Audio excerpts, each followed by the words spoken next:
I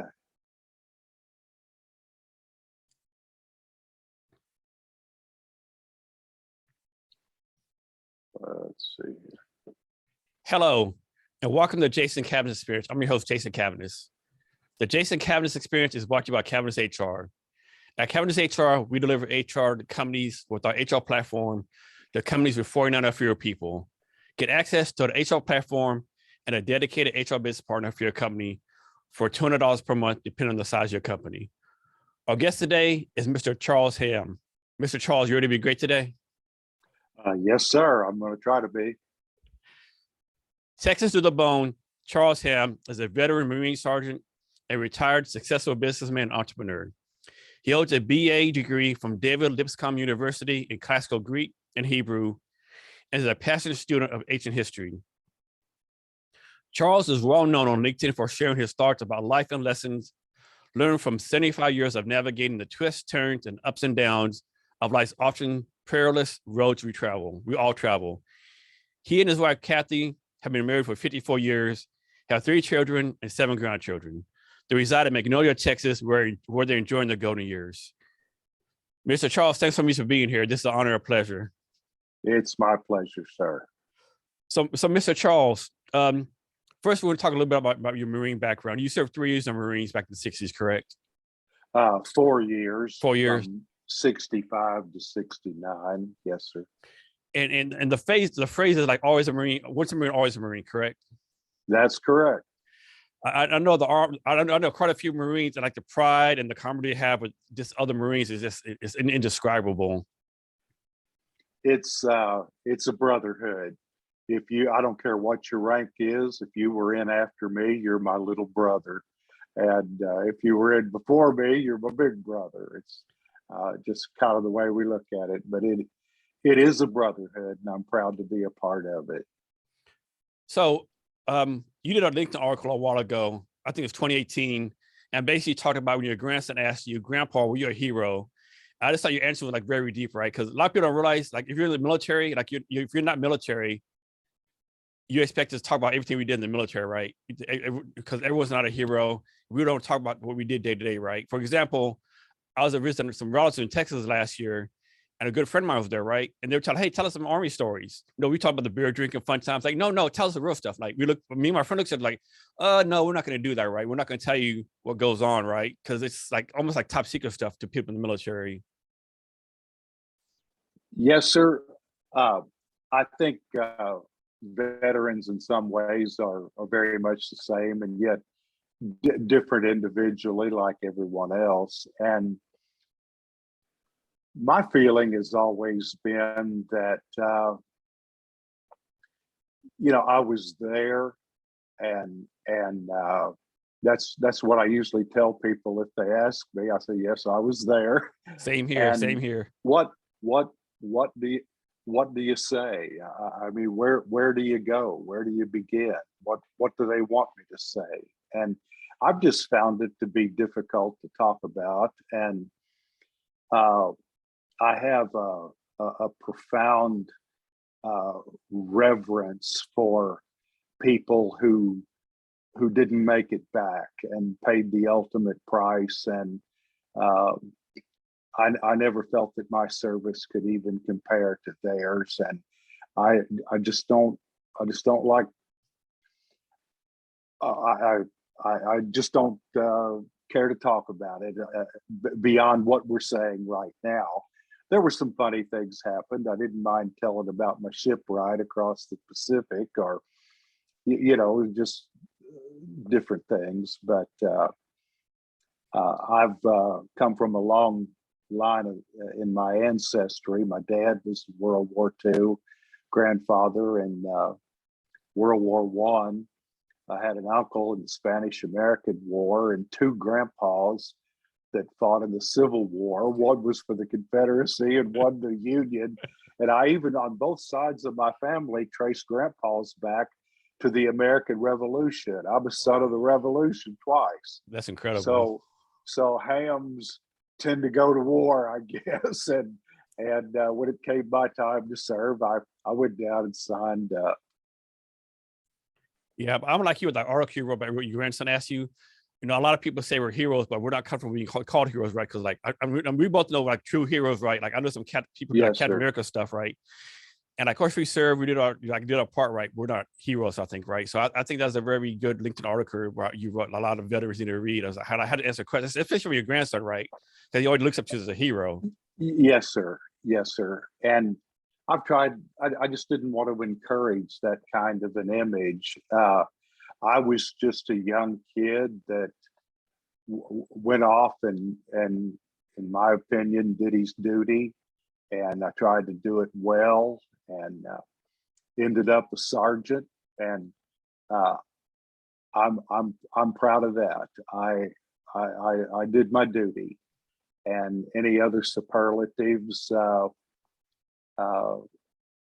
I don't accept. I'm careful when someone gives me a compliment. It's like I recently said about someone showing you respect. I mean, I'll kindly thank them, you know, but I don't disagree with them. But words are losing their meaning. And if all hero means is that you served in the military, then how do you distinguish between people like we're talking about who genuinely uh, sacrificed everything or acted above and beyond the call of duty? Um, I feel like the word's losing its meaning by the way it's being used today. And that article you referenced was me trying to say that there has to be some superlative for people who did more than they were called on to do. Exactly. And I know the latest thing, you know, people will say, hey, thank you for your service. I've turned around now. When someone says thank you for your service, I'll say, and thank you for paying your taxes to pay my retirement pay, right? Yeah. Yes, sir. Yes, sir. So next, let's move on to your time at Lipscomb University, where you had a degree in classical Greek and Hebrew. I know you're like a big fan of ancient history. Yes, sir. So why those degrees versus like business or Well, something else? it goes back to when I was a child. I developed an interest for some reason. I loved history, and I remember at an early age reading the first 6 chapters of Genesis in the Bible, and I had just a natural curiosity for what was going on according to the biblical story, what was going on before the flood. And there's really not a whole lot of information. And by historical timelines, that puts us into an area that we call prehistory. And my fascination has always been the distant past. And my major in classical Greek and Hebrew at the time, I thought would prepare me in some way for a career in archaeology, because archaeology is a passion of mine. But I didn't pursue it for several reasons. Once I got into it, I found the archaeological community to just be hopelessly lost in their own box. And I always insist on my right to do my own thinking and to ask questions. And I realized that I would have to pursue this on my own to maintain any intellectual freedom to ask what I thought would be valid questions. And often the answer to my question would be pretty much, you know, if you think that you're a moron, and they never would really answer the question. It's a very closed community, as a lot of the scientific disciplines are now. And so I just ended up going my own way and pursued my intellectual passions as a just on my own, and self-educated myself by just reading innumerable books that I could get on the subjects. And it's been a great journey. I've enjoyed it. So what was your favorite part of like the classical Greek, I want to say mythology, like classical Greek history? Like, was it like the Persian Wars, like how the democracy started there, or Plato, was something different that drew you to classical Greece? Yeah, it was just an interesting time. There was, for a long time, they thought that the Greeks were really the first civilization, until they realized that Egypt predated them, and then they started getting on beyond Egypt into Samaria and other places, and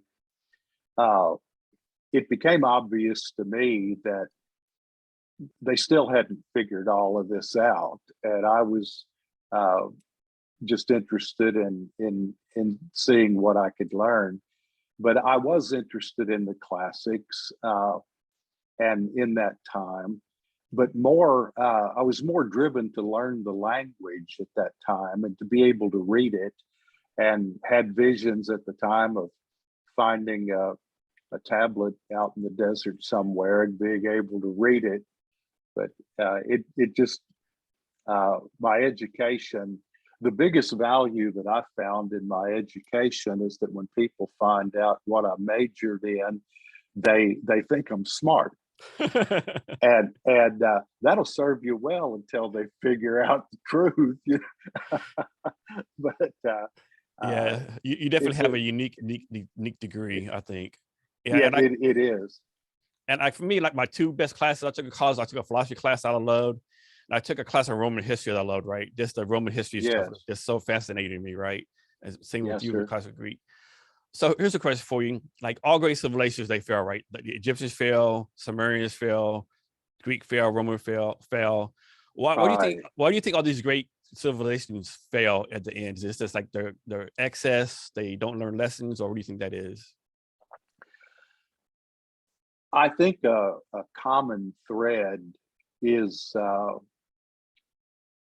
all government, as far back as you can go, any governmental body that's ever ruled over other people invariably becomes corrupt. It's just the nature of the beast. And that, when you think of monarchies and emperors and all of the different types of governments on up into our day, they all have that one thing in common. And generally speaking, living in those times as just a civilian, a person on the streets, life was not that good. And I think if history teaches us anything, that it's that when a government becomes all powerful, it never works out very well for the people. And I think what we're seeing today in the world, it's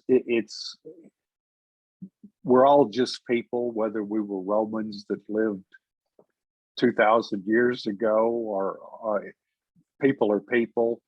And there's something inherently corrupting about government, and there's something that inherently attracts people who seek power over other people for often nefarious reasons. And that's sort of the way that sums up my political views pretty well, no matter what time we might be talking about. Yeah, I know my Roman history class, the professor did like he was able to correlate a timeline between us and U.S. history, and like he was able to trace like when the Roman Empire started falling, they started giving like free grain to everyone, like all that kind of stuff.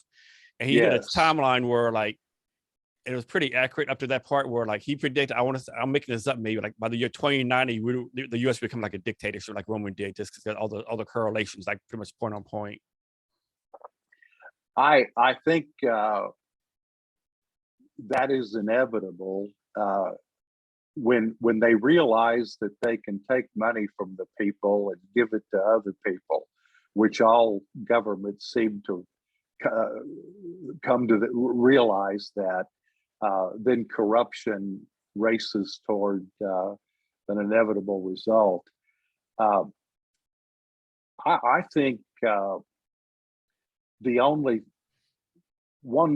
another constant I believe in the relationship of people with governments is that ultimately, just by sheer numbers, the people really have the power. And I have a saying that no one can take your freedom from you. You have to surrender it. And if you live as a free man, perhaps you might have to die as a free man, but no one can really take your freedom from you. And I think that's a lesson for what we're seeing going on today in our country. We have 330 or 40 million people in the country, and a small handful govern over us.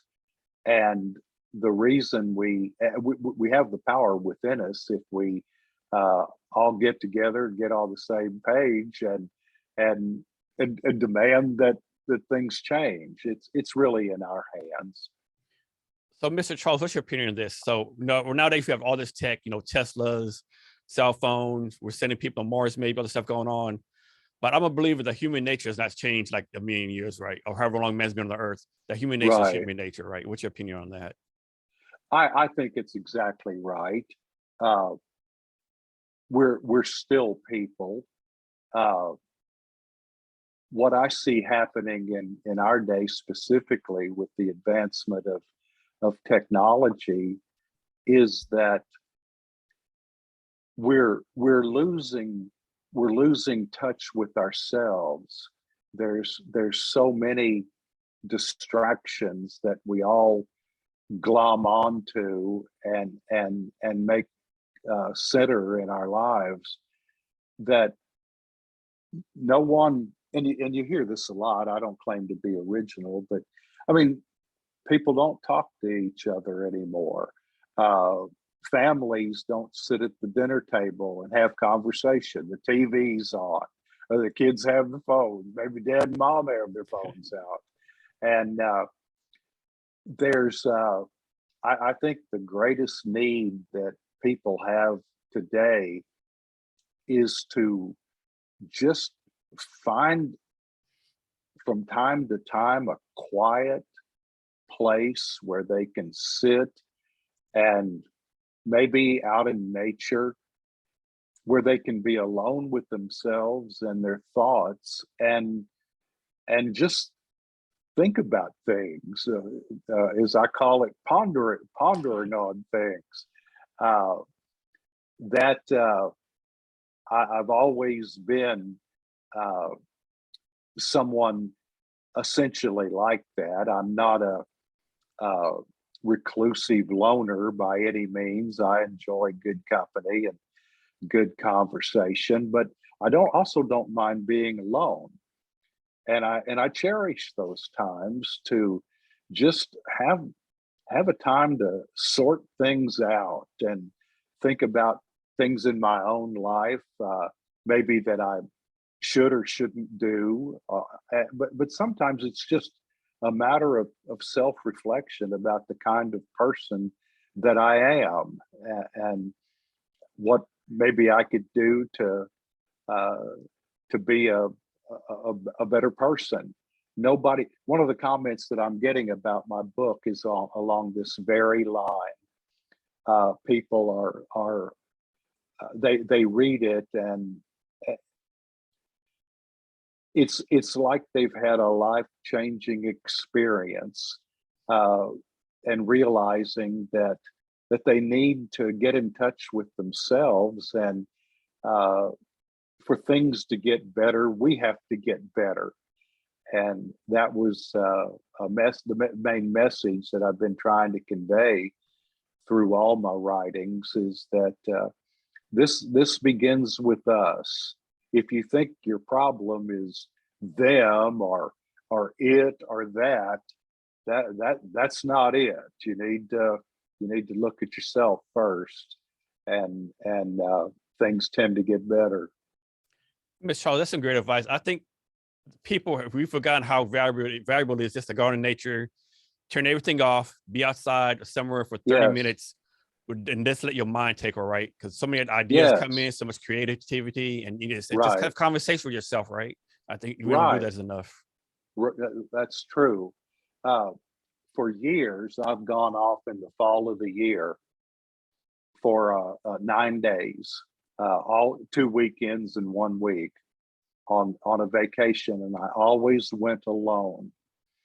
And I would spend daylight till dark sitting in the woods by myself, just quiet and looking around and thinking and getting distracted by things that we need to be distracted by once in a while. A fox running across in front of me, or seeing a bobcat, or a coyote, or deer coming by.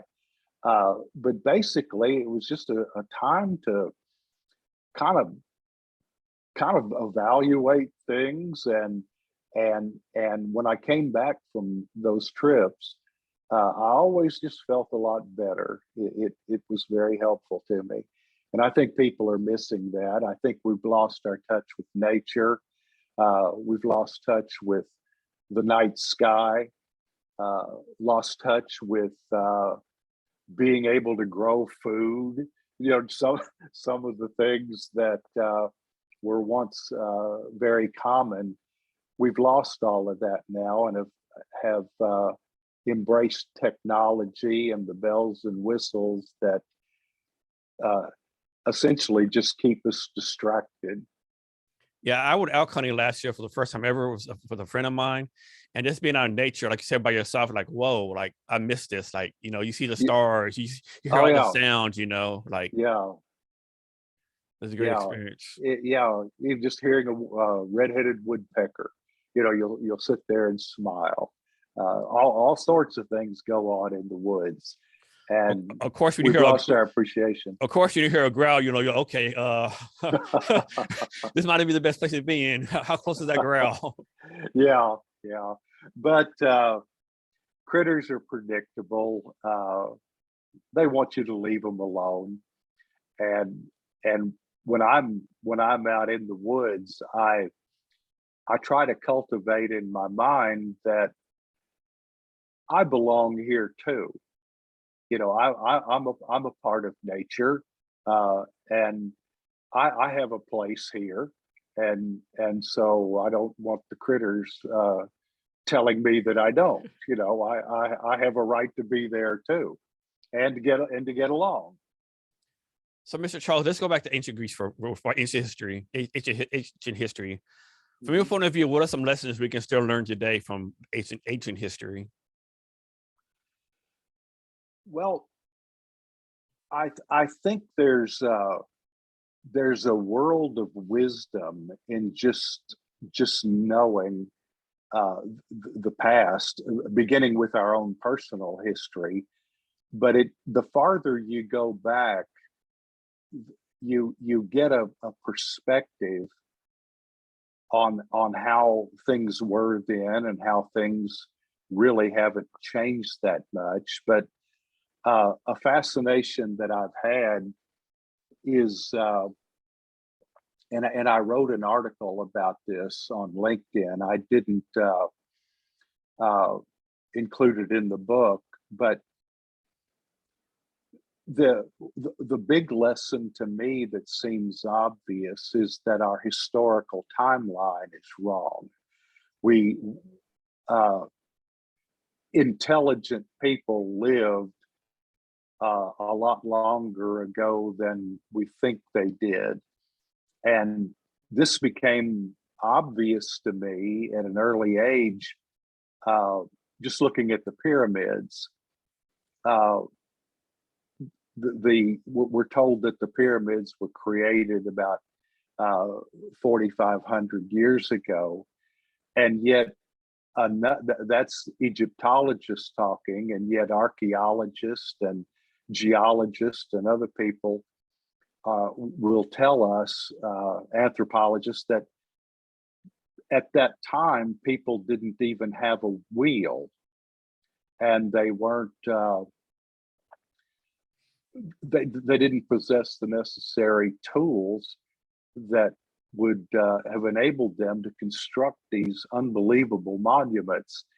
And I think that everything that exists presupposes or stands as evidence of something capable of bringing it into existence. And I think our historical timelines are wrong.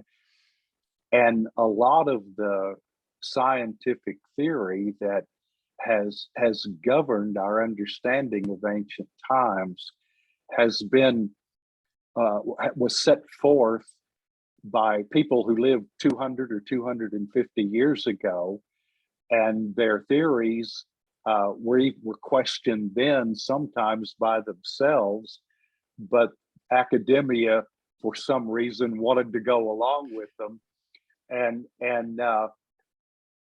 everything just seems skewed. But it's been more a curiosity as much as anything, and just a personal interest. And I think that there's great wisdom in learning and reading about those times, and how it affects your perspective on things. It gives you some interesting things to talk about with people who have mutual interests. Yeah, I mean, that's a great mystery. Like, how were the pyramids built? Like, because like I said, they supposedly didn't have the tools. Of course, some people would tell you, oh, an alien race came from outer space, built the pyramids, and they left, right? Stuff like that. So just have a great conversation starter. I think, like, how were they built? How was this done? Or was this, or just like 100,000 men doing, slave labor that did it? There's still certain realities, and the number of people don't answer the question. If I wanted to know how the pyramids were built, I would go get some professionals in construction and get them out there talking about this, and go to the guys that move heavy stuff. There's companies that just specialize in moving unimaginably heavy and large objects, and see what they have to say. That would be interesting for sure. Yeah, and the explanations that were given are just unbelievable to me. And when I said so, I realized that I was going to have to conform to the indoctrination, or else would be left on the outside.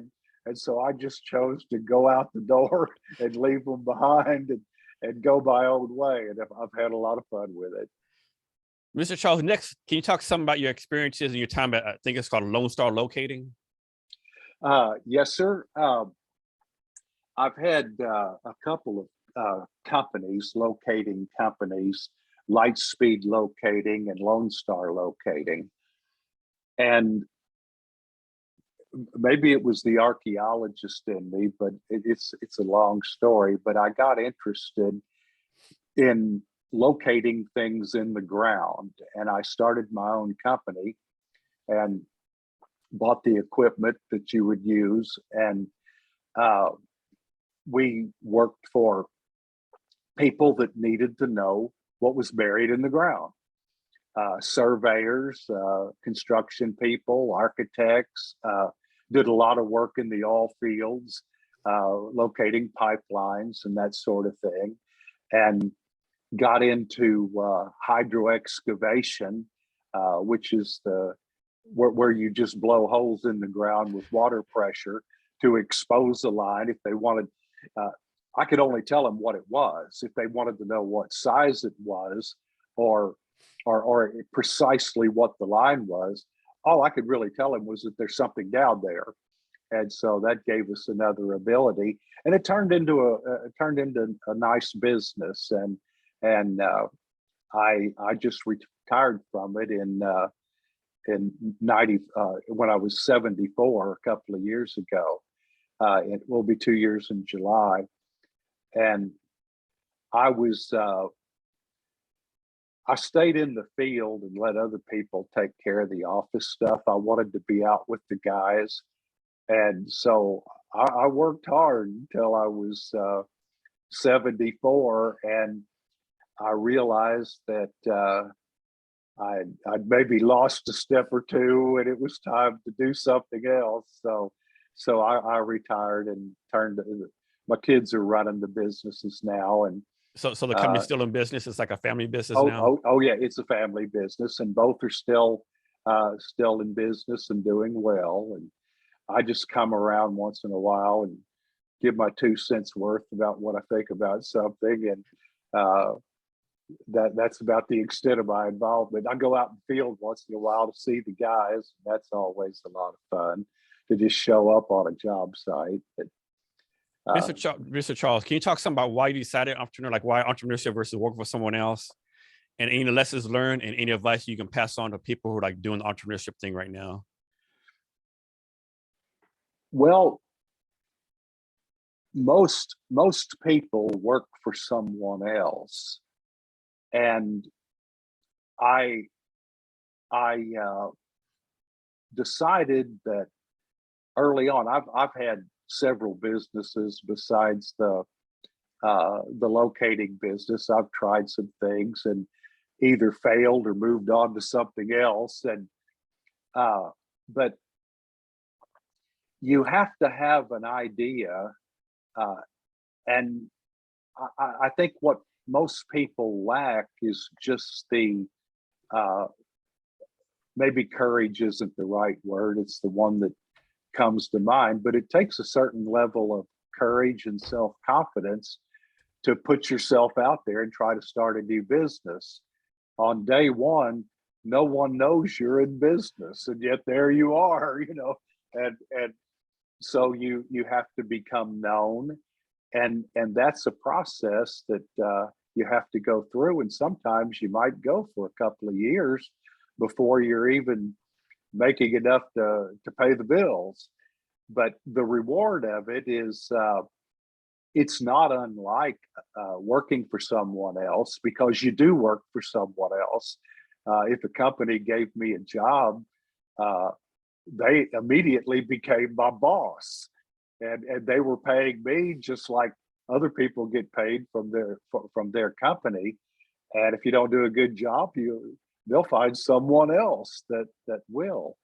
But it's you have a sense of being in control of your own destiny. The harder you work, the better things will get usually. If you provide good service to your customers, they'll call you again, and there's a lot of reward in it. And to me, the most wonderful thing about it was when I hired my first man and realized I had created a job, and that was a very meaningful thing to me, that something that I had done had benefited me, and now I needed some help, and here's a man with a wife and family, and I was able to give him a job, and that meant a lot to me. The creation of jobs was one of the most rewarding things about being an entrepreneur to me. Yes, Mr. Charles. I think a lot of entrepreneurs or people in business don't realize the significance of that. Like when you hire someone, you're gonna take care of him or her and their family, right? We'd often forget that their family depends on that person's job, right? I think we sometimes forget that, like you're hiring a family. By you hiring the person, they can take care of their family, maybe buy a house, pay for college, right? I think a lot of people don't get that point. No, it's really true.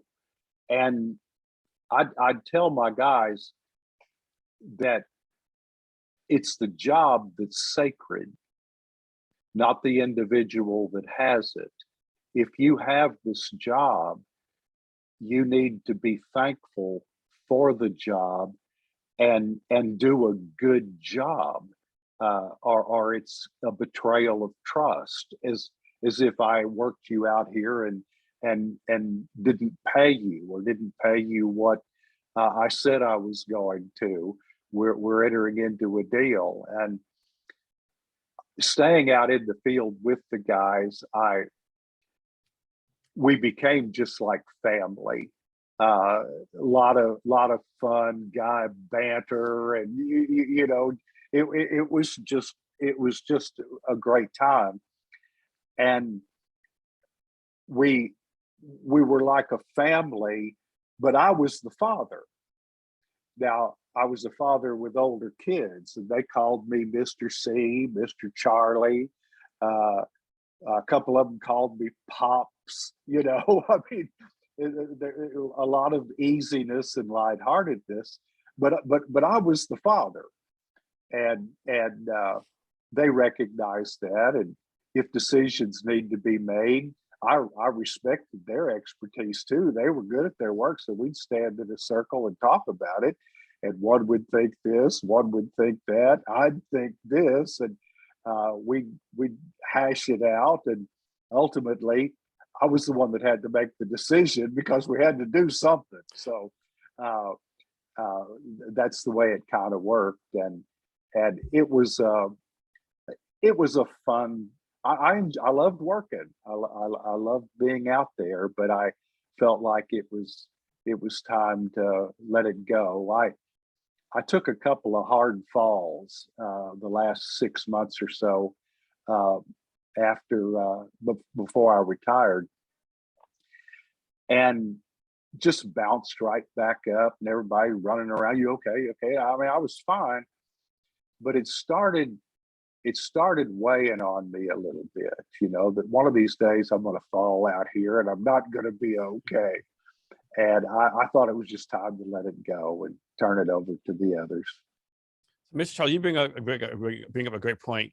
I know a lot of people that start a company. I'm going to start a company so I don't have a boss. Like, really? You're not going to have no boss. Like, your customers will be your boss, your employees will be your boss. You'll have like literally tens and maybe hundreds of bosses, right? You have to answer to, versus just one boss in the past. People don't get that. Absolutely. And you get paid last. A lot less. Yeah. Or last. I mean, you know, you have to pay the guys first. You have to pay the bills. If you need new equipment, you need to get it. And for the business owner, it takes a while before you can really start making any money.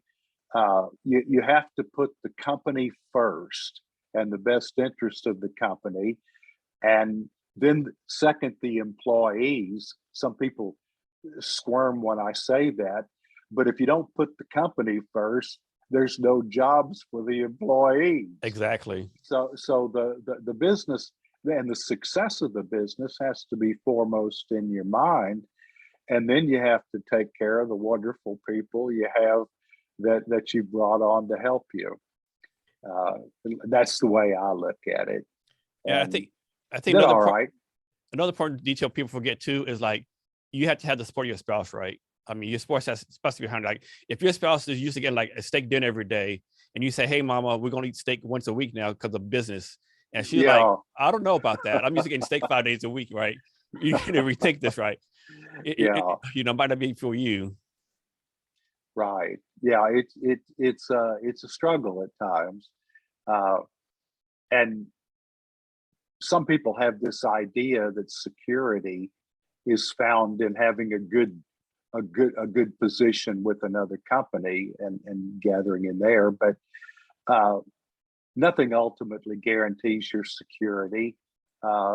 You can be terminated in a downsizing operation from There's an excellent job. No such thing as a secure job anymore. No, and it's the same way with you if you own your own company. If you start losing business for whatever reason, you're essentially being downsized by your customers. So it's just, you know, I encourage people to go into business for themselves if they have an idea, and I'll tell them a little bit about my experiences and what to expect. And it's a major decision, and one that needs to be made wisely, and a lot of things are to be taken into consideration. Mr. Charles, next we're going to go into something a little personal. So there's a pitch online of you and your grandkids titled "Me and the Cookie Bandits." Can you Yes, talk? sir. Can you talk some about how having grandkids has maybe changed your life, any perspective on things? Well, it's grandpas will sit around and talk to each other sometimes, and we all say the same thing. There's just something different about the grandkids as opposed to your own children. It's not that you love them more, it's just different. And all of a sudden, my kids are all grown, and then they start getting married, and the next thing you know, I've got little people running around in the house again, and they're just a joy, and I think there is something inherent in children. They like older people.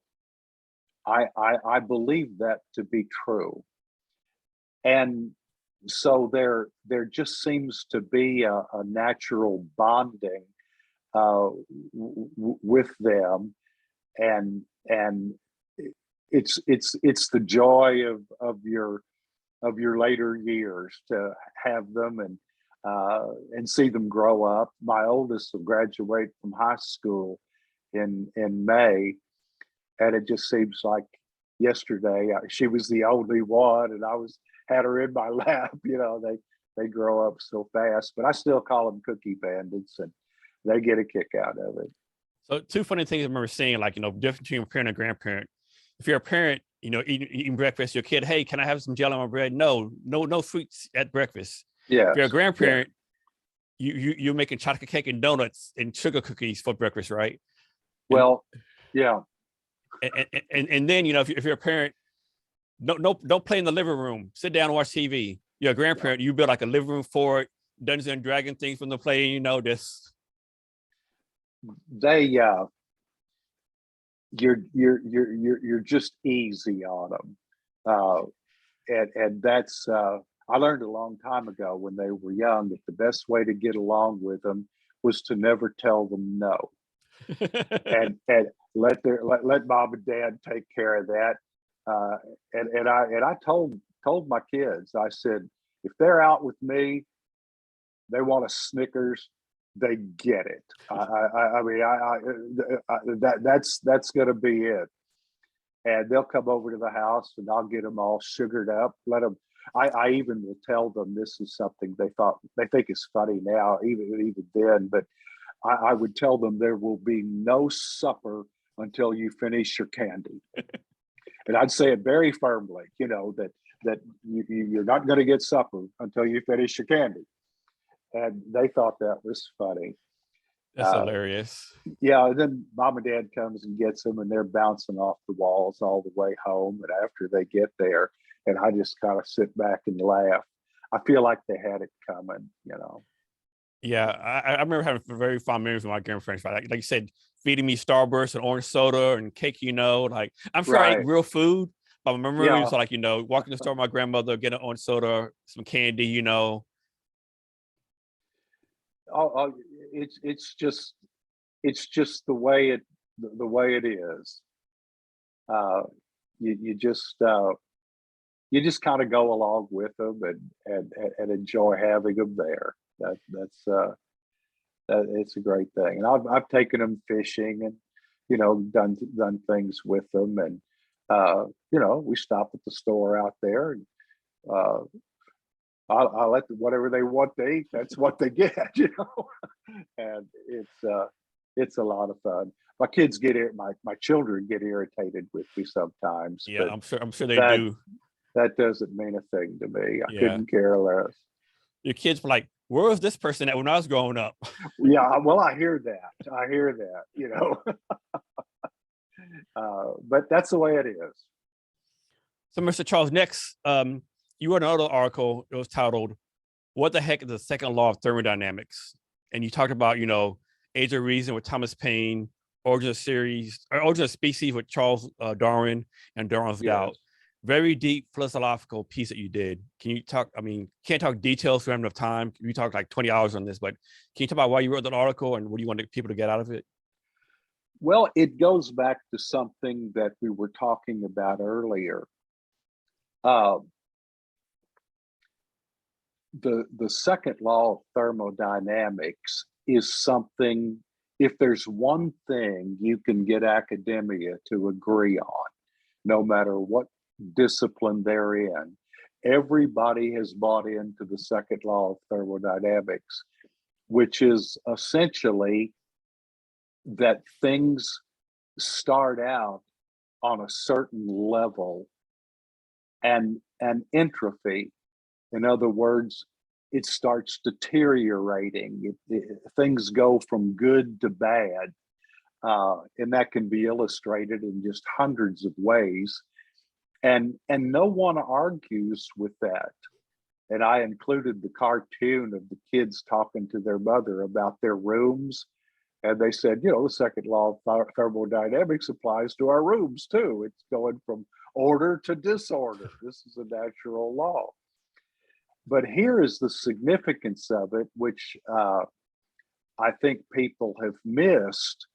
It's a total variance to Darwin's theory of evolution, which says that everything started out in its absolutely most primitive form, and that over time, things just become more complex, more sophisticated, and it's going.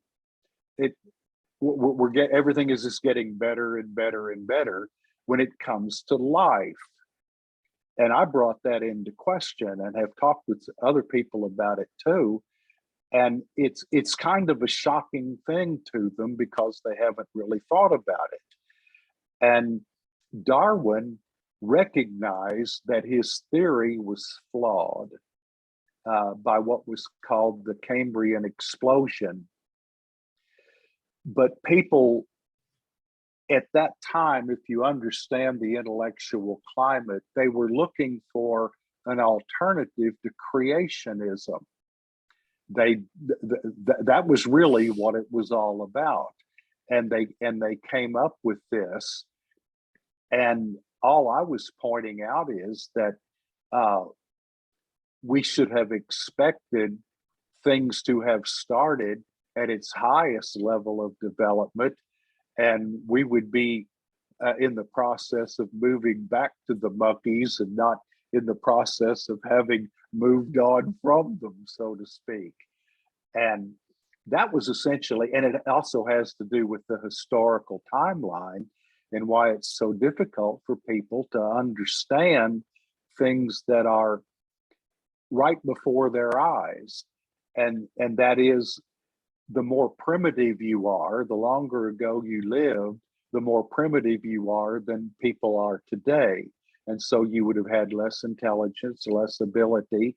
And yet we've gone back so far in history, and we're seeing these magnificent monuments that can't be explained except by having been constructed with skillful people with tools and abilities that we don't give them credit for having. And that was sort of my point to that everybody, again, it goes back to something I say, it seems like many times a day, people need to stop and think about what they're saying, and does it even make any sense? But what started happening, and it's in full bloom in our day, is that if you disagree with the established view, then you're ridiculed and mocked, but no one ever really offers an explanation or an answer to a legitimate question that you might have asked. You're just, there's a lot of ridicule that goes along with that. But that was my point, that if you happen to be someone who is a creationist, and when you say that word, it immediately, people associate it with the Bible, but all of the ancient pantheons that from people all over the world that had hundreds or maybe even thousands of gods, the main god was always the creator. They all believed that one of them had to be responsible for what's here. And I was just trying to make that argument that a good argument could be made that brings into question Darwinism. The whole idea, we've learned so much since he set forth that theory, and yet we hold on to it as if we haven't. And that's been my issue with them. And in the article, I just pointed out what I thought. Yeah, and the Michelle, critters up on Round Mountain all agreed with me, so that of was enough course. for me. Yes. You make a great point. There's so many people nowadays who are like, what do you believe in any subject? I believe this. Well, why? Because my friends believe that. Well, why do your friends believe that? I don't know. That's what they say, right? Like, no research, no, like you said, think on your own, like learn different things, learn different ideas, right? Versus just, Right. my friends say this, or, just like do your own research, so to speak, right? Like get your own ideas. Sure. And science is, I have the deepest respect for science, but it's about questioning. It's about taking issue with someone and making them defend it and present their Yes. evidence. That's what it's all You're about. supposed to do, you're supposed to question science, Yeah. and it's supposed to be peer Sure. reviewed. And Sure. supposed to ask questions, why this, why that, how you do your Right. research. Yeah. And that's not being done anymore. I love the astronomers more than anybody in all of the disciplines. I watch this show called How the Universe Works, and I sit there, and it's very amusing to me because they don't have any idea how the universe works. No, and none and at all. they have all of these theories, and it's so massive. And astronomers have this glow on their face, almost like young lovers. And this while they're talking, they've got this little grin, and they're just in awe of what they're talking about. But quite often you'll hear one of them say, after they've told us all about it, is, we don't have the slightest idea whether this is true or not. And I respect them for that, because the universe has a lot of questions to be answered, and we know so little about it. And I appreciate their attitude. They can still concede they don't know everything. Yeah, like we have more access to information anytime in the world, right? Just on our cell phone, access to all the information in the world. But of course, it seems like the more information we have, the less we know about anything. Yes. You can know a lot and not understand anything.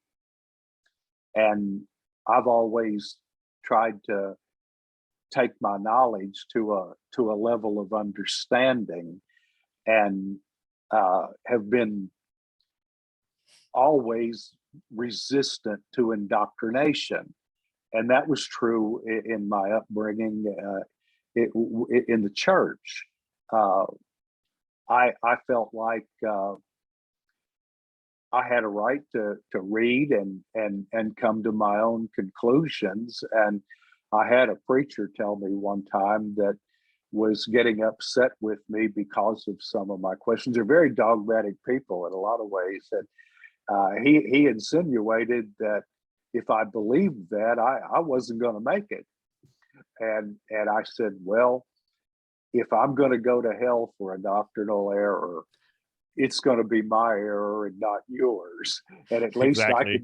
I can stand before the judgment bar of God. And if he brings this up, I'm like, well, that's what I thought. It wasn't what somebody told me. I genuinely believe that. And maybe he'll give me a break. I'm thinking he will. Well, just like I think it was in Arizona or somewhere in the United States, where this Catholic priest when he was baptizing people, he used the wrong wording. So now the Catholic Church is saying all these people not saved, and they have to redo the ceremonies, do everything, or they're still going to hell. Like, is God really going to send someone to hell because a man mispronounced one word? I don't know, right? Well, it's not the way I look at it. When you read the biblical scriptures, the Hebrew scriptures, again, I've always looked for the message, and what are they saying here? And we tend to get lost in the weeds, and that's where we get into things that divide us. But fundamentally, the message of the scriptures is rather simple, and anyone could read through it and get the gist of what's being said, and that's what's important. And to base a belief on some nuance of a Greek preposition, I think if you have to go there, you're probably missing the point anyway. It's just been the way I've looked at it. Yeah, this comedian, he does a skit. He's talking about, the messenger. He like, some people say Jesus is the messenger, some people say somebody else or someone else. My question is, did you get the message right? Like you said, message is more important than the person doing it, giving it. And we have this tendency to want to be the judge of these things, and I don't stand in judgment of anybody for anything, and that's not. I haven't always been that way, but I've come there. I have. I don't feel like it's way beyond my pay grade to pronounce eternal judgment on someone.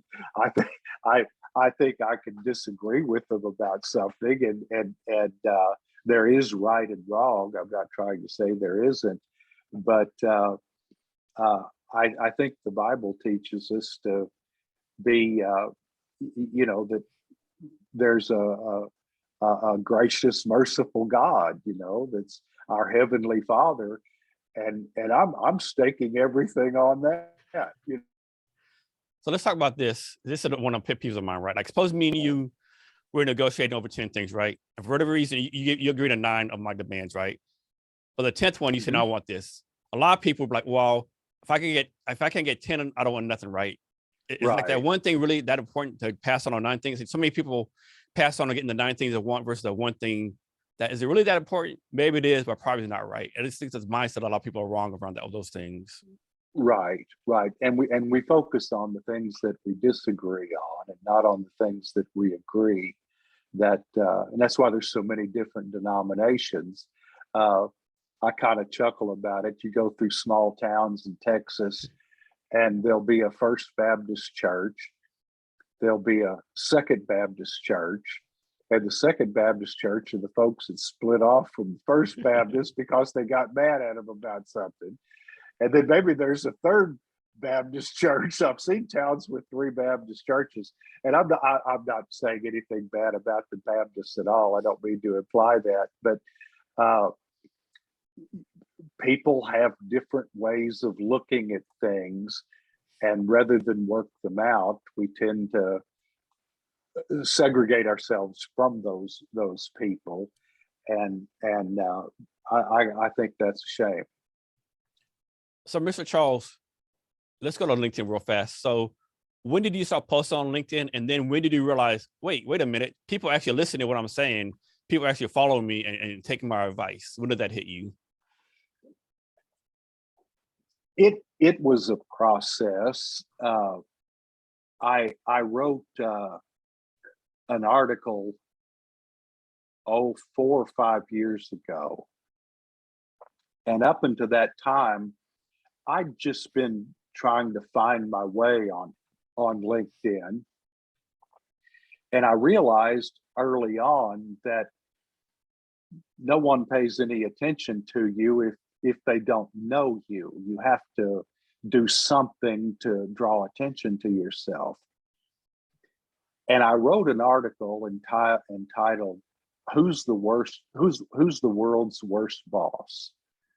And then I put this kind of a subtitle: "Evidently, it's me." And it was kind of I talked about all the things that people say about in today's venue on leadership and these sorts of things, about how you deal with people and all of the different things that you should do in business. And I took issue with most of it and explained why, but kept myself in the context of being a horrible boss. And down at the end of it, I concluded the whole thing with, that I was a bad man. And that article got about 104,000 views, and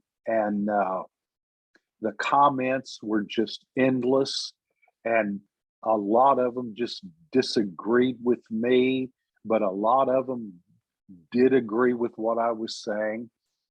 And it was just a lot of fun, and it got me noticed. And I'm an observer of life. I don't talk a lot about current events, but I'm an observer of them. And I started trying to write about things that I thought people were troubled about, and just give them a different perspective. I started seeing so many angry people out there. Everybody just seemed to be in a rage. And I wrote some things about anger. And it seemed that it started resonating, and I realized I was developing a following of these wonderful people from all walks of life were saying the nicest things about what I was writing and about me. And it encouraged me to think of something else to write, that might be helpful or make them stop and think about things. And it has grown. The last two articles that I've written on LinkedIn, one had about 235,000 views, and the last one went to about 248 or 9,000 views.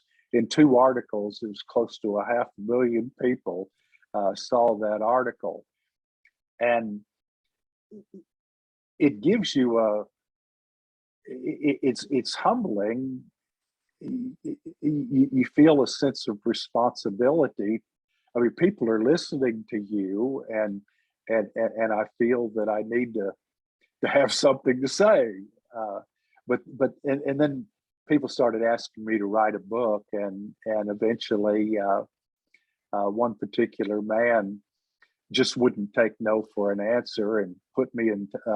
Got a publisher to contact me, and it was Miss Hillary Jastrom, and the rest is history. Now the thing is, the Kindle version's up and doing well, and the paperback will be out shortly. So LinkedIn's been very good to me. I've had a lot of fun going on there, and the nice people and following, and yet here comes a book out of it. And the last thing in the world I ever thought about was writing a book. I wrote one years and years ago, and I'm the only person that ever read it. So I like to write, but this one went a little farther. Mr. Charles, is LinkedIn the only social media that you post on? LinkedIn has been the only social media that I've been on until Monday. A good friend of mine, a man that I've known for 40 years and who probably knows me better than anybody in this world. I mean, he knows me, and just a wonderful man. And he sent me a text and he said, I wrote something about your book on Facebook. And I had set up a Facebook account years ago, but never did anything with it. And so I start trying to find him on Facebook so I can see what he wrote. And it kind of hit me that a lot of people that I actually know are on Facebook. And I started looking around and I started seeing people that I haven't seen in 20 years. And, you know, and I started making contact with them. So short answer to your question, or to come to the point, I have started working Facebook a little bit now. And if you're out there and you're listening and you want to befriend me on Facebook, I'll be glad to have you. So, Mr. Charles, do you like post like on a regular basis, like once a week, twice a week? What's your process for that? And second question, do you have like a set of topics you talk about, or they just come to your head? And with all these followers and content engagement, you like sometimes feel pressure to put something out there when maybe you're not ready to put something out there? I never feel that way, and I don't have any timetable. Writing is something that the best way for me to describe it is that it comes from my heart. There has to be something well up inside me that I think needs to be said, and it usually I'll have ideas and I'll write things down. This would make a good article. This would be there, and I'll be sitting there thumbing through those things, and none of them are really hitting me. And then a thought that I'd never had before will occur to me, and I'll start writing about it and post it on LinkedIn. And they run their course, but I probably post something once a week. But if I don't concern myself about it. But if it's been 4 or 5 days and I have another thought that I really want to say, I might go ahead and do another one. But it all comes. It's driven by a feeling that I think I have something that needs to be said, and that's really the long and the short of it. Mr. Charles, do you ever do any videos, or you just strictly do writing? I have done 2 or 3 videos on LinkedIn. And the first one was a spoof. Everybody was doing videos and pontificating about this, that, and the other. And I got one of my guys out. We were out in the field, and I said, I want to do a video for LinkedIn. And so I said, I want you to run the camera for about 20 seconds. Just put it on me. And so he did, and I never said a word. It was a spoof on all of these. Maybe I was a little unkind, but I thought I got a kick out of it. Well, anyway, people were watching the video. I never said a word. I'm just is he going to say something? What's he going to say? Well, I've done 2 or 3 like that. And I've had people actually message me, and they're trying to imagine what I sound like, and I get kind of tickled. And I hear when they think of me speaking, they're hearing Sam Elliott. Exactly. He's an actor, and I never say anything one way or the other, but there may be a few people out there listening to you today that are hearing my voice for the very first time and have been following me for years. So I'm thinking I might get some comments on it.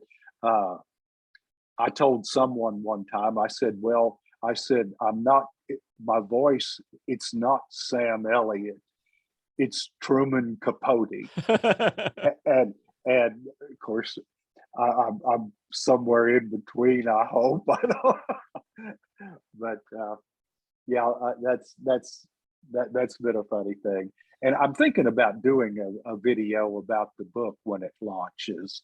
I haven't decided yet. I really want people to buy the book, and because I want them to read it, and yet I don't want to transition from what I've been to my followers to somebody that's just always hawking his book. I'm hoping that people will read it and like it and do that for me. When I did my website, if you've looked at my website, I assure you, I'm not the one that wrote all of that stuff. That Miss Hillary, I told her, I said, I just, it's just not in me to say what probably needs to be said. It's going to have to come from someone else, and she's just been great. So she was the one that got my website up. She hired a great man to do the work, a great company, and she stayed on him. She demands the best, and she's not bashful at all about disagreeing with you, and just such an expert in her field, and made sure everybody did a good job. I'm indebted to her. She's just been great. Mr. Charles, so you someone convinced you to do the book. Talk about the process. Like, did you find Hillary? Did Hillary find you? Well, Mr. Philip Reed knew Miss Hillary from Facebook, and he got in touch with her, and he told me he was going to do it. He said, you have to write a book. And so I get a message on LinkedIn from him introducing me to Miss Hillary. And then we ended up setting up a phone call, and that's how it all started. And she took all of the material, and it's an interesting process that I had no idea what it was really like, the difficulty in turning your writing into a book. And I tell Miss Hillary all the time, I said, I just wrote the stuff. You're the one that's made it a book. And there's a lot to it for it to be good. And she's just a master at what she's doing. And so the writing process, I'm guessing you wrote everything in the book, correct, yourself? There's no ghostwriting, everything's from you, right? No, it's all me. Uh-huh. And like, how did you decide, like, what to put in, what to take out in that process? Did Hillary help you with that, or? Oh, yes, she was a big help. Essentially, things that I had posted on LinkedIn became the basis of the book. And she went through all of that material and called out what she thought would accomplish the vision that I had for the book and what I wanted to do. So a lot of my writings were not included in the book, but and then we would tweak them around, and I would edit them, maybe add some things here or there, but it was all my writing, and it was just the process of taking the writing and turning it into a good book. Mr. Charles, what was your vision for the book? What was your intent in writing the book? What did you want people to get out of it? I wanted to write something that was based on eternal principles that would cause people to stop and think before they act, and I said it in the context of personal life stories that I had written, so people could see that, you know, I've had my difficult times in life, just like everybody else. I'm not some guru that's been sitting in a monastery all my life. I've been out there, and I summed the book up with what I called the 4 golden questions, and that seems to have really resonated with people. And I explained that all day long, every day in our lives, there are 4 constants that are playing out almost moment by moment. And those 4 things are things that we do, things that we say, but then it goes a little deeper. And the third one is things that we think and things that we feel. We're doing, saying, thinking, and feeling stuff all day long. And I don't think folks have actually stopped to think about it that way. And all I did was suggest that before you act, stop and give it some thought, maybe just a second or two, but stop and think. Am I about to do something stupid? Should I do this? Should I not do it? Or maybe not do anything at all. And the same thing was true with what you say. Stop for a second before you just blurt something out and ask yourself the question. These were the questions. What would a wise person do? What would a wise person say? What would a wise person feel? And what would they think? And I pointed out, you can get control, you can take control of your life. You can control what you allow to be captured by your mind. Is what you're dwelling on something? It's making you unhappy or frustrated or whatever. And then what's in your heart? Do you have peace? Do you have peace of mind and peace in your heart? And if you don't, why? And it's a method of self-evaluation and a method of living your life. And the book is essentially based on illustrations, more or less, about those 4, about living according to the dictates of those questions. Mr. Charles, is a book is it like through like a traditional book publisher, or is it strictly through Amazon? It will be published through Amazon. And that was something else I didn't understand until I got into this. The realities of the book world today, that's where you if you're an unpublished author, which I am, I'd never written it, published anything before. That's where you have to start. And if the book goes well, I don't know where it'll end up, but right now, to get that book into the hands of people that I wanted, that I know and love and want to read it, that's where we had to go. So that's where it'll be for the time being. Mr. Charles, can you talk some about the pros and cons of writing your own book and lessons you learned through the process? Yes, sir. It forces you to get focused and organized, and to communicate a message. And I learned that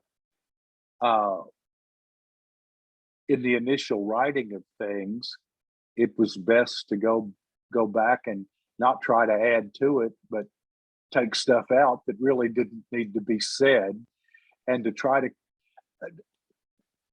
to speak in a language that people understand.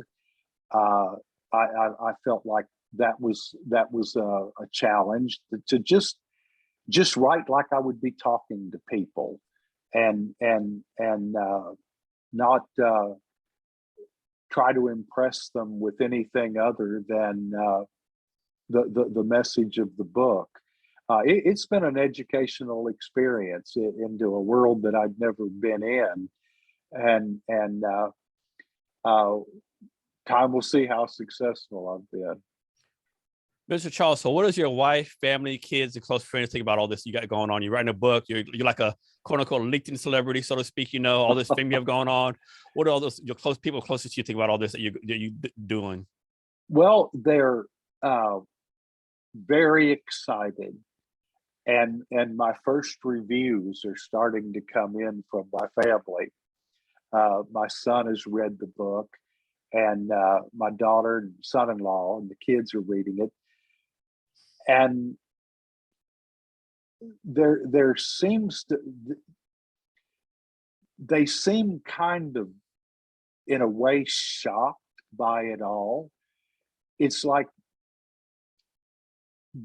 they saw a side of me that they really didn't see quite like it came out in the book. They learned things about my past that they didn't know, and it's just been fun to listen to their comments. But the message got through, and has had an impact on the way that they've started thinking about things. And my daughter told me, said, "Dad, I've been listening to you say this stuff for years." And she said, "It just never, until I read this, it just never hit me what you were trying to say until you put it all together." I have little sayings that they tease me about. They call it grandpa sayings. A lot of it goes into the book is Texas grit. Well, to my family, those are grandpa sayings, and they've always been amused. But all of a sudden, it started taking on a kind of a different meaning. You know, that there was a little touch of wisdom there, perhaps. But they've been extremely supportive, and I think they're kind of proud of the old man. You know, that he's retired, and we thought he was just going to go out to pasture, and now here he is writing books and still in the game. And I think they're pleased. So, Mr. Charles, like you're in your 70s, like you're still making contributions to society, you're still adding value, helping people out, making the world a better place. Other people in their 20s, they're like doing nothing, right? Why do some people like you keep on giving value, keep on giving back, you know, and like you still seem like you still have a focus, a fire for life?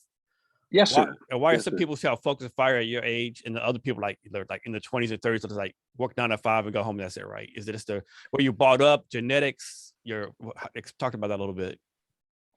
I think that since I was a child, and I don't mean to say this to be self-serving, but all of my life, people have told me, and I don't know whether it was a compliment or not sometimes, but they would tell me that my mind didn't work like most people's, that I just saw things differently and looked at things differently. And I, so much, and I'll touch on this, so much goes back to when I was in the Marine Corps, and I felt like that I owed some people a life, and I mean I was alive, and there was something in me that wanted to make it a good one.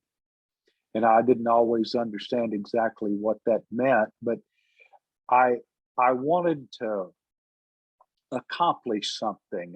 I wanted to be someone that as I said, you start a business and you create a job for somebody. That's a neat thing. I'm taking care of my own family, and now I've created something that's helping another person support their family.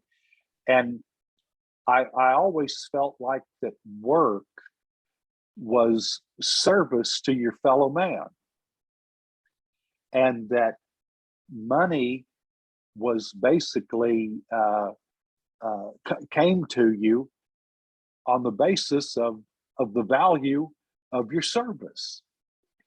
And so I wanted to be in some kind of a position in my life where people counted on me to do something and get it right.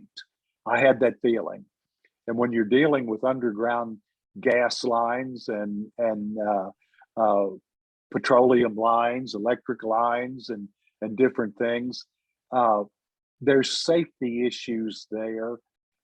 And I felt a great sense of responsibility to do a good job for the sake of my clients and for the sake of the people on the dozers and backhoes out there that were going to be digging the holes. And I got a lot of satisfaction out of that.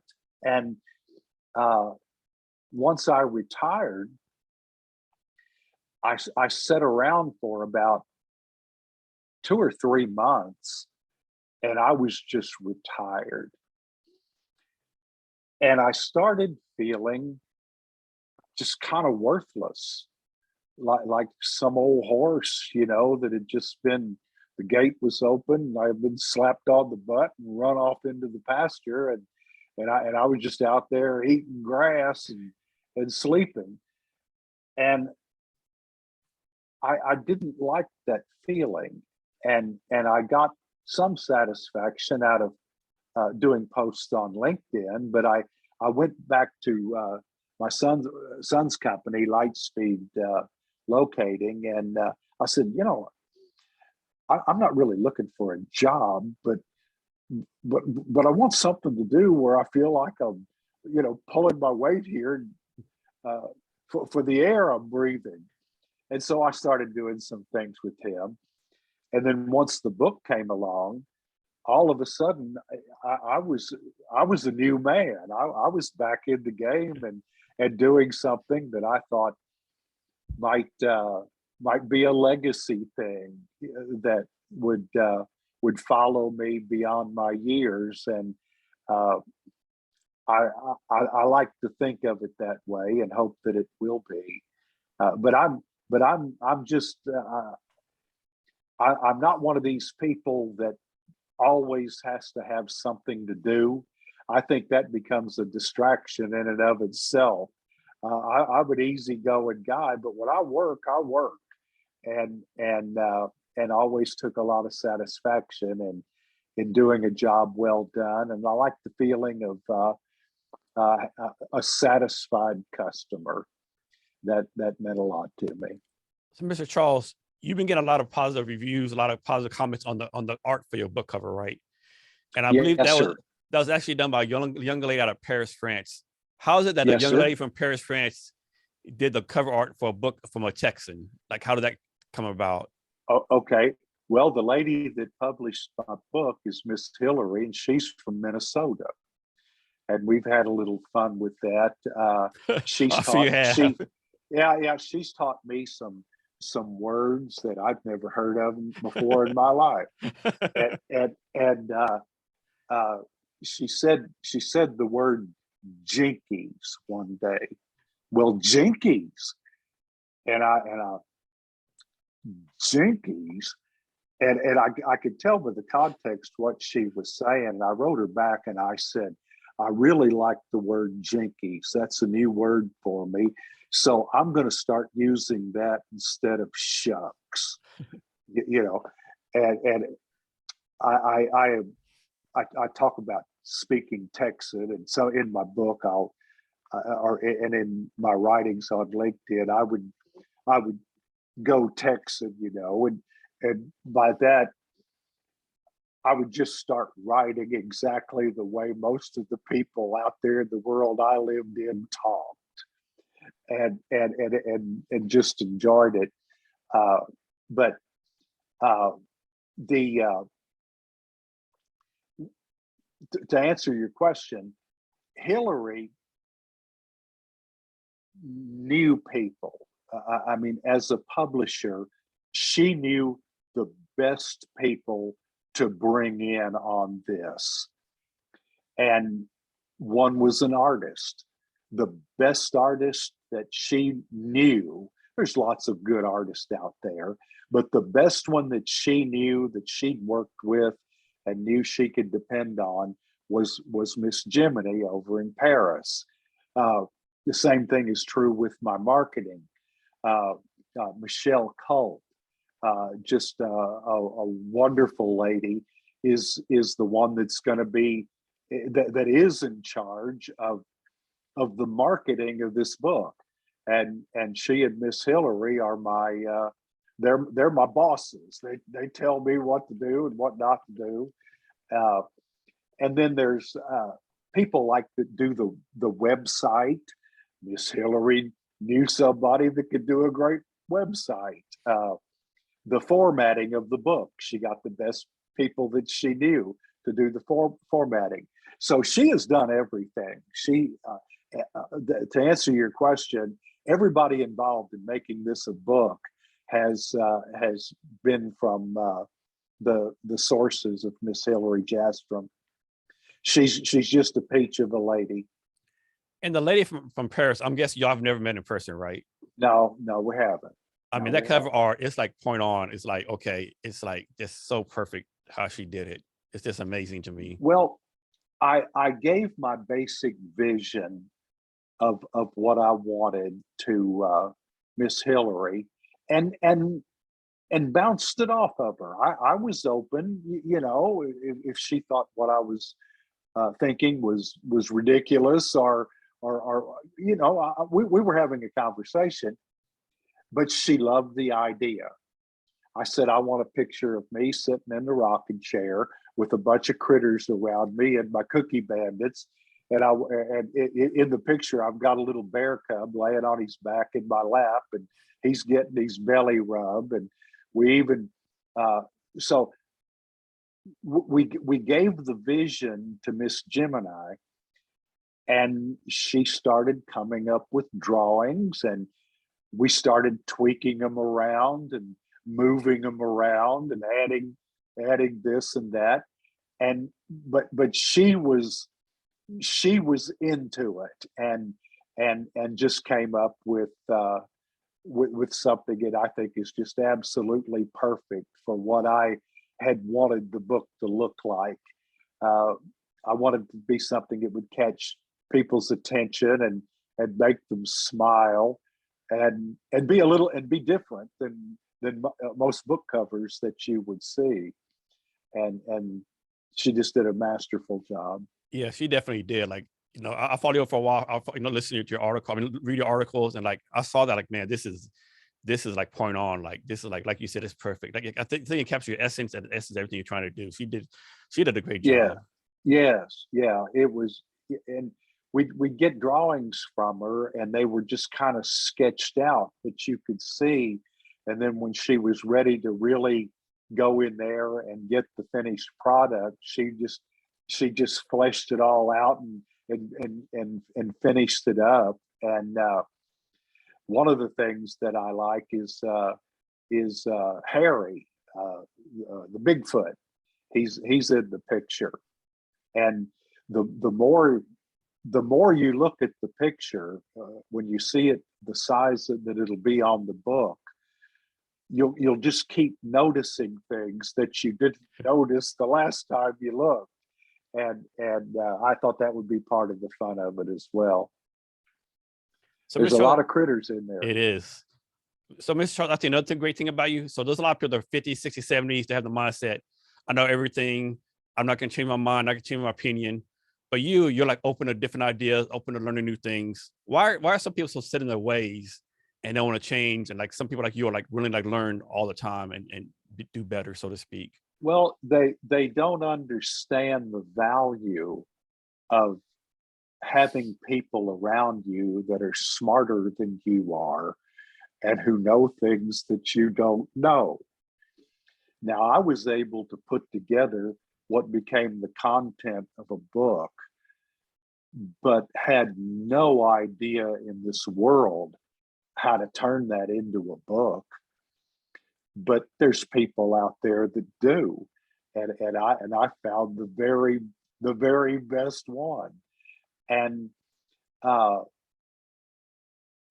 this is what I tease Miss Hillary. This is my favorite Hillary story.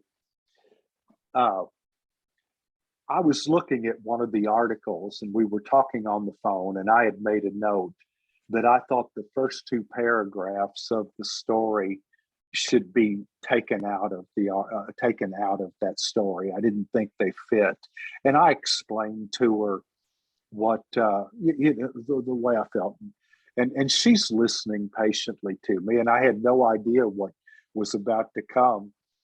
And so I after I finished talking, this firm voice came back over the phone and said, "I could not disagree with you more." And I knew right then I had a gem.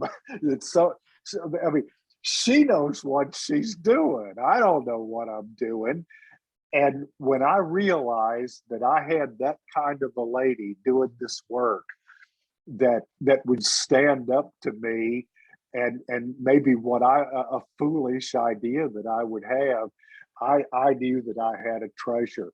I love people like that they make me better because they know things I don't know, and they can do things that I can't do. And so my recommendation to anybody is know your strengths and know your weaknesses, fess up to them and understand them. And where you're weak, find people who are strong. And that's the way you really get things done. And I've never had any, I don't consider myself to be, I think I'm a person of average intelligence, I guess. I'm not a genius, but I have sense enough to know that people that there are people that can help in areas where I need help, and I cherish them. They're my favorite people. People that'll stand up to me and and take charge. And that was the moment I realized that Miss Hillary was just exactly what I needed. She's been great. So, Mr. Charles, next, let's talk about your role as president for life of the Republic of Road Mountain and the Critter Council, and talk about how Thelma the doe-eyed matriarch's helping you out, and all the rest of your critters are helping you out with your daily life, and how those characters came to life and how they came about. Well, they're critters that live on Round Mountain,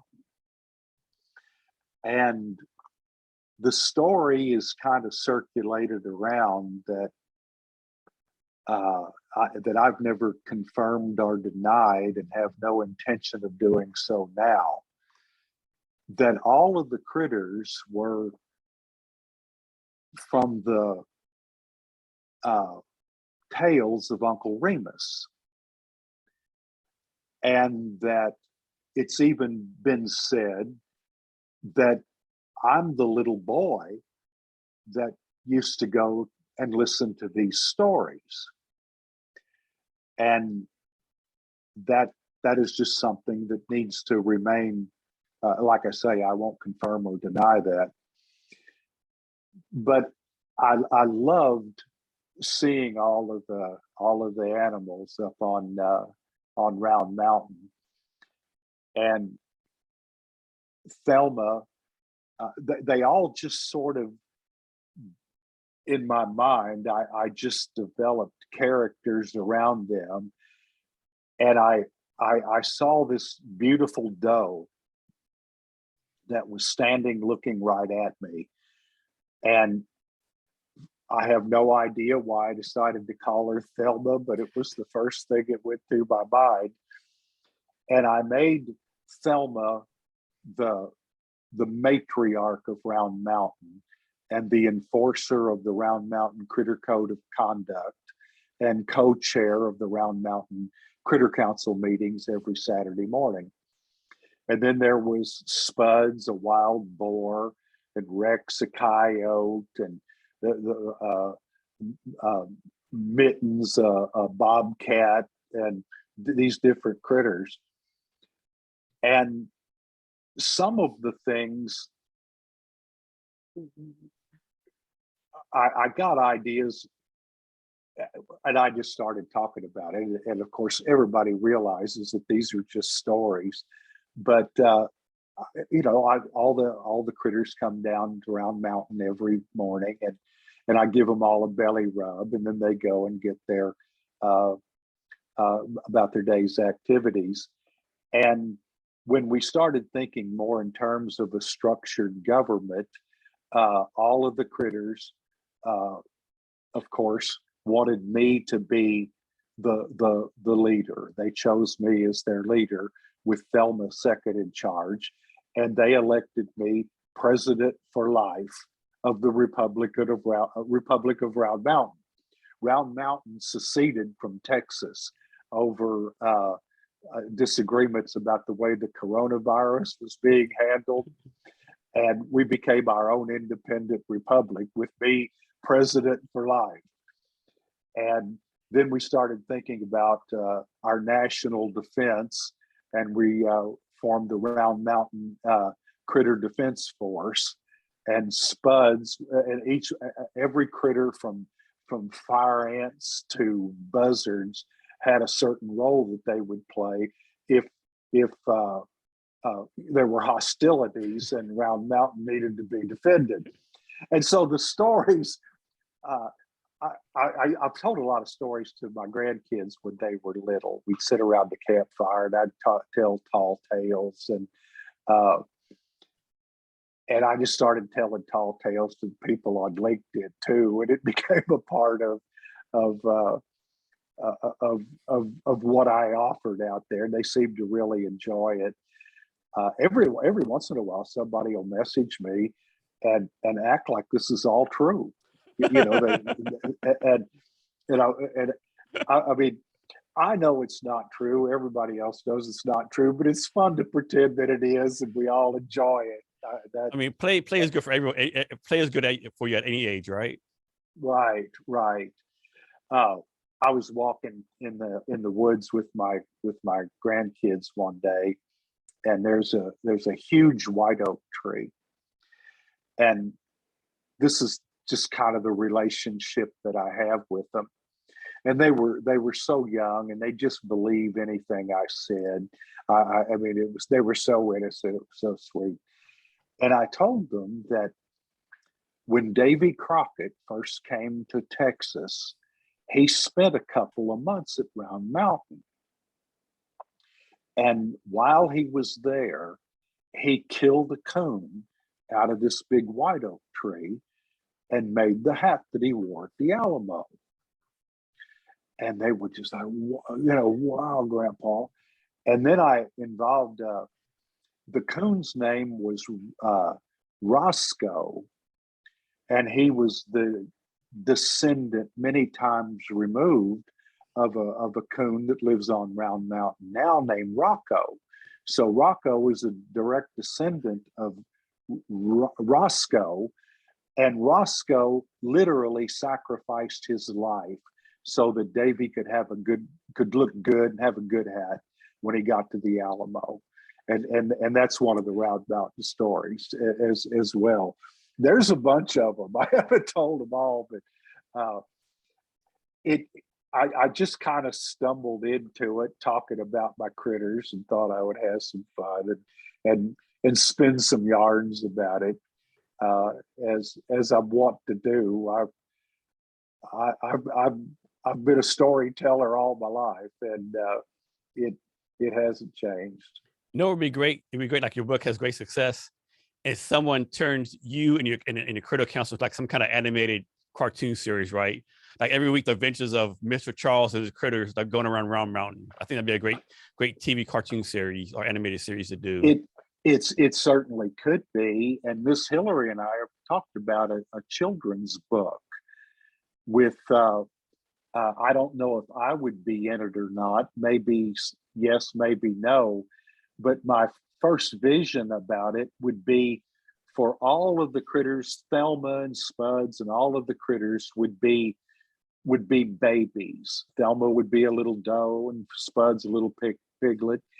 And it would be much the same lessons as in Ponder on It, Pilgrims, that some of the little critters were good little critters and some of them were naughty, and how life, the results of their behavior on the way that their life went for basic happiness, and try to work in some moral to the story, that it's always better to be kind and nice than to be mean, and contrast the characters like that. There might be something coming on that. It'll be later, but it's being thought about. So, Mr. Charles, of course you have like hundreds of quotes, right? I want to read them right here.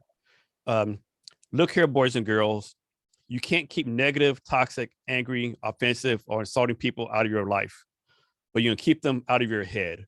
I mean, that's just so insightful, right? Can you talk about some more about that? I think a lot of people need to hear about it, because a lot of people get down with negativity, people talking bad about them. Like you said, it's up to you to keep them out of your head, correct? That's the point I was making earlier.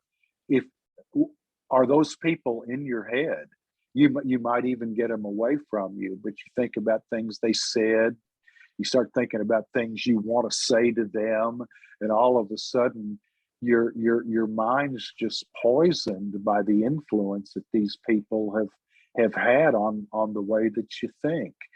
And catch yourself and don't let those type of people have control over you. So, Mr. Charles, you take a lot of pictures with cigars. So I'm guessing you're a lover of cigars. Do you have a favorite cigar that you smoke, and how long have you been smoking cigars? This is another myth that has grown up around me that I haven't discouraged. I do enjoy a good cigar. I like right now the Rocky Patel brands of cigars, the 1990 vintage, and they're really good. But I probably smoke 1 or 2 cigars a year. Okay, and so and not like every day, like a picture making a scene. No, it's just I'll take some pictures of myself when I'm doing it.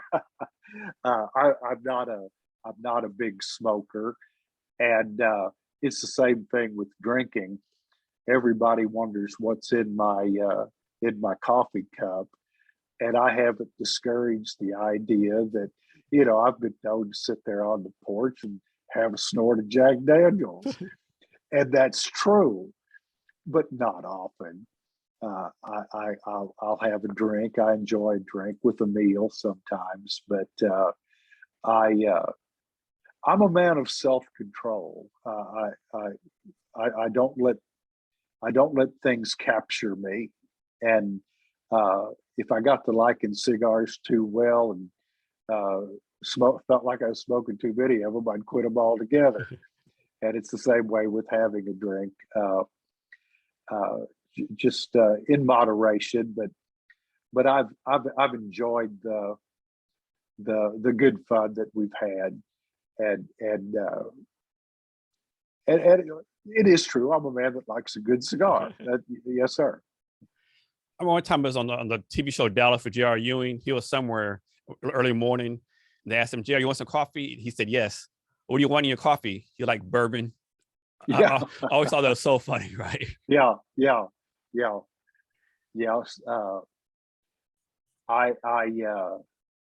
know people that have had a real problem with alcohol, and it I'm very moderate in any of my vices, what I would consider to be my vices, and I think that's best. But then they say everything in moderation, including moderation. So I'm still pondering on that. So, Mr. Charles, you live in the Houston area, correct? Yes, sir. And can you talk something about what's it like living in Texas? What's the Texas life is right now? Well, I think there's something in the DNA of Texans.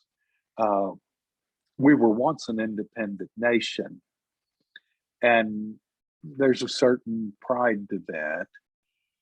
And Texans tend to be independent and freedom loving, and sort of a free spirit about them in living life. And it's more, we say, a state of mind. Anybody, it's like becoming an American. You can come from another country to the United States, and you can become an American if you embrace the culture and come to think of this as your country. And someone comes to Texas, they can become a Texan. We just don't want you telling us how y'all used to do it back up in Michigan. You know, Exactly. leave Michigan behind and come down here and get you a hat and some boots. So and get you a Lone Star, get you a Lone Star beer, right, eat some Bluebell ice cream, get some barbecue. Right. Learn the language. You know, first thing you need to know is what fetch means, and we have fun, and people they're somewhat surprised that we still call them Yankees. Yeah. But if a Texan likes you, he'll tease you. And if you come down here from Michigan or Pennsylvania or New York, and you're a good person, you'll be embraced. You're going to get teased a little bit, but you'll be embraced and accepted, as long as there's a sense that you're happy here and you're glad to be here. That's pretty much it, I think. It's just it's a spirit that goes back to the early days and the way our history formed. And there's a lot of folks that can trace their ancestry right back to the old Austin colonies, land grants. And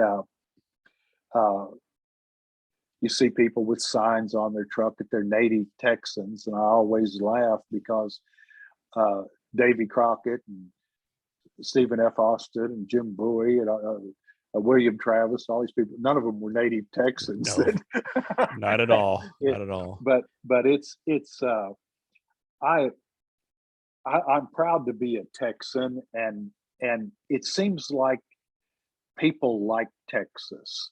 I have friends in Europe, and they find out. I mean, they just think it's neat that I'm from Texas. They see the movies and they hear stories and stuff, and they think it's and it is. It's a special place.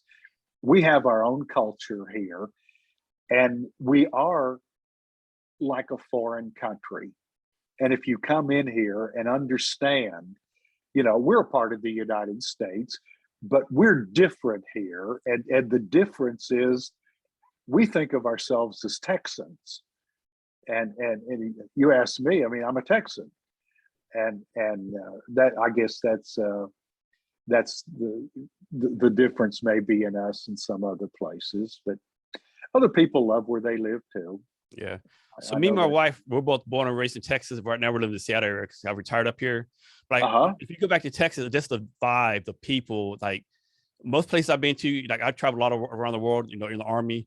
You go like Right. you go to a grocery store, leave a grocery store, they look at you like you're crazy. In Texas, like you know, in Texas, you go to HEB, how you doing today, sir? You leave, how you doing? Hope you have a great day. Just like the mannerisms, the sociability, it's just a total different vibe, different outlook on We life in Texas. People are nice to each other, uh, and show respect for each other, and defer to one another in lines, and uh, that uh, I know that's not true in some places. And folks that are coming in, a lot of good people coming to Texas, and we want them to come here in the spirit of the old immigrants because they're looking for a better life, or they're looking for more freedom. They've become discontent with where they are, and we want you to become one of us, and embrace us, and not bring all the things that was wrong with where you came from. Leave that stuff behind. We don't want we don't want Texas diluted by that. We want you to come and join us and be become like us. One time we was visiting my brother-in-law in Dallas, right? And a good friend of mine was having to do air. So he's like you know, not in, I think he's from New Hampshire, I think, right? She came to visit us in Dallas. He was like, why is everyone always waving at us? So I had to explain to him, like, you know, it's just a Texas thing. Like people come by, they wave at you, I say hi. It's like totally foreign to him. Like everyone's Yes, waving at us. yeah, yeah. It's that way, especially in the country. I mean, you meet another vehicle, and you throw up your hand, you know, and they'll do the same thing, and you don't have any idea who it is, but it's just a courtesy that you show a driver that's going the opposite direction that you are. Yes. And people are good to let you in, and when traffic's heavy, and uh, uh, just kind of a common courtesy. People are nice, uh, Yes. and I'm proud of that. It's a good thing. So a few years ago, my kids bought me a T-shirt. It said, "Never ask a man if he's from Texas. If you're from Texas, he would already told you. If he's Yeah, not, if he's not, you're gonna embarrass him by asking him." yeah, yeah. That's we have a reputation of being tellers of tall tales, and we came by it honestly. We're a we're a teller of tales at a proud people, and that we are. So And yes, sir. no, go ahead. No, I'm fine. Okay. So Mr. Charles, you already talked about your book some, but can you go like in greater detail, like, you know, how the book got started, what you want the book to accomplish, and what's your vision for the book? I I'm thinking I I'm dreaming big. Uh, when I think about this book, I think about the message of the book, and I feel like it's an important message, and I've been encouraged by what other people have said that it is that there's something unique about this and the way that it's written. And I feel like the world would be a better place if millions of people read this book. And when I say that to people who are familiar with the material, they they feel the same way. Now, what success it will ultimately have remains to be seen. But it's almost become like a ministry to me, that I have something that I just want to tell you, that might help you in being a better decision maker and being a better person. so many people have just seemed to have lost complete control of their lives. And it's a call for calm and thoughtful consideration of what's important in life, and taking a fresh look with new eyes at the way your life is going, and the way you would like for it to go. Now, there's a certain reality to it, about, selling. If 4 million people read the book, there's going to be a whole bunch of people buy the book. But I was putting this material more or less on LinkedIn for years, and I was just happy to share my thoughts. And now it's turned into a book, and people will have to buy it. But I've never lost sight of the message, and the importance that I feel about people reading what's said there. That's so I want the book to have great success, because I love it when people, if it's helped somebody, that'll be, if it'll change somebody's life. And I'm hearing that people have read it and said, this has just turned my whole world upside down. I mean, I just never thought about things the way you're presenting them here. So we'll see what happens. But I'm going to do my best to get the word out about it, and hope people will respond. Mr. Charles, obviously you want millions of people to buy the book, but is your book targeted like one certain type of people, like one demographic? Like maybe are you trying to target like, single mothers who are struggling, maybe someone who's like a CEO of a successful corporation, but he's not appreciative of life? Is there a certain type of background or demographic that you think your book speaks most to, or this is just a great book for people in general? There's no target audience whatsoever. We're all just folks. We all have different roles that we play, and the CEO of a major corporation has great responsibility and in his work, but he's just a man or a woman like everybody else, and the people that all the way down, the people that work for him, young people, middle-aged people.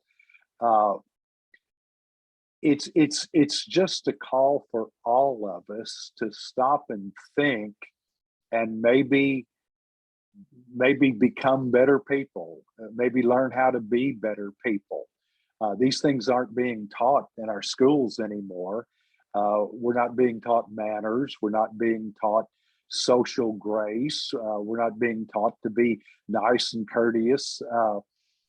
Everybody seems angry now and upset about something, and that's not by accident.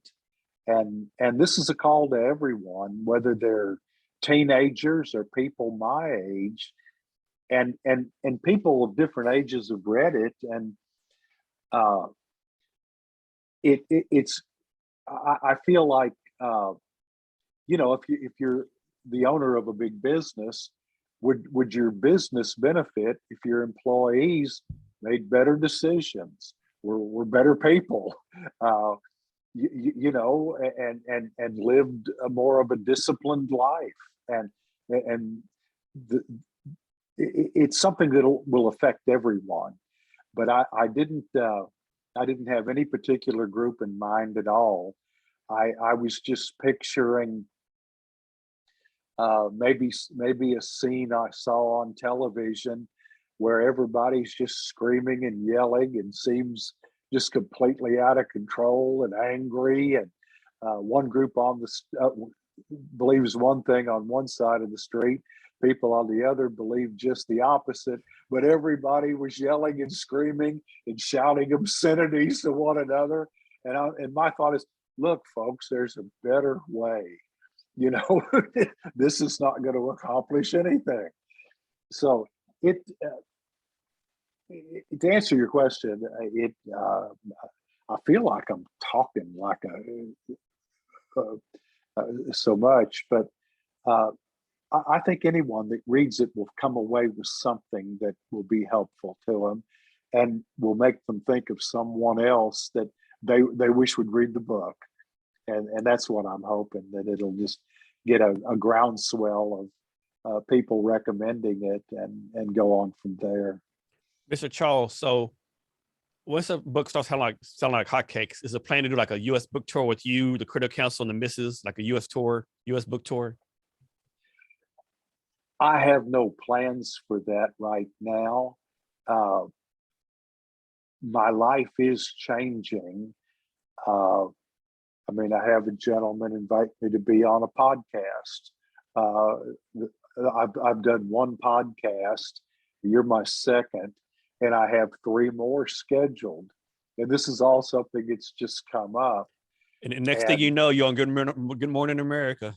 Well, I don't know. I want to do a balance between the promotion of the book and staying who I am. Yeah, I mean, you're still a father, you're still a husband, you're still a grandkid. You know, and they're still the most important things. I mean, you're still a grandparent. I mean, yeah, and that's, but sure. I mean, if I don't know that I would go on a national book tour. That sounds, I don't know if I'd want to be gone that long, but I'm going to be available for podcasts. And if someone with a radio show called up and wanted me to be on the radio show with them, I'd do that. And if somebody, I might do some TV appearances if that happened.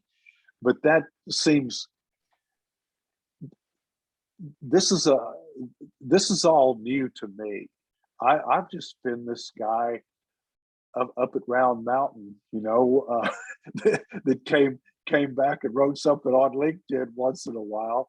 I enjoy the life and the lifestyle that I have, and I'm not gonna let it change that. But I'll do within reason what's in the best interest of the book. I really do want it to do well. Mr. Charles, is there anything that I should have asked that I haven't asked you yet, or anything else you want to talk about? No, sir. It's been a great conversation. I've really enjoyed it. I can't think of anything that I would say.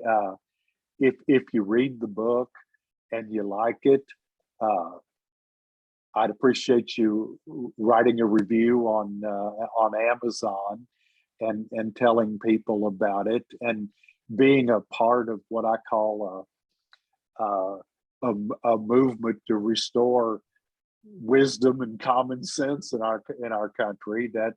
That's the objective. And if people want to be a part of that, I'm honored by the kind things that people say. I was told that reviews, people looking at the book and being able to see what some other people thought about it that had read it, was important. So that might be the only thing I'd have to ask anyone that's listening, and that I would add. And to our listeners, we'll have the links to Mr. Charles' social media, his LinkedIn and his Facebook, and link to his buys and LinkedIn, and the link to buy his book on Amazon at the show notes. You can find the show notes at www.cavnesshrblog.com.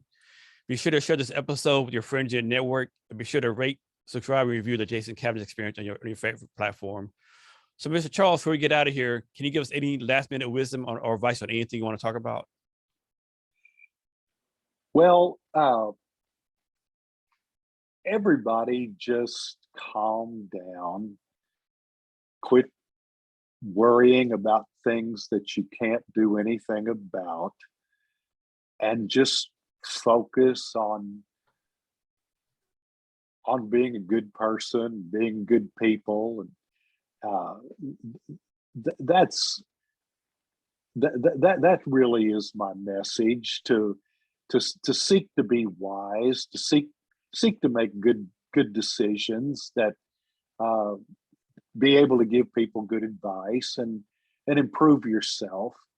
and stop worrying about everything else. That's the best advice I can give people, I think, in a nutshell.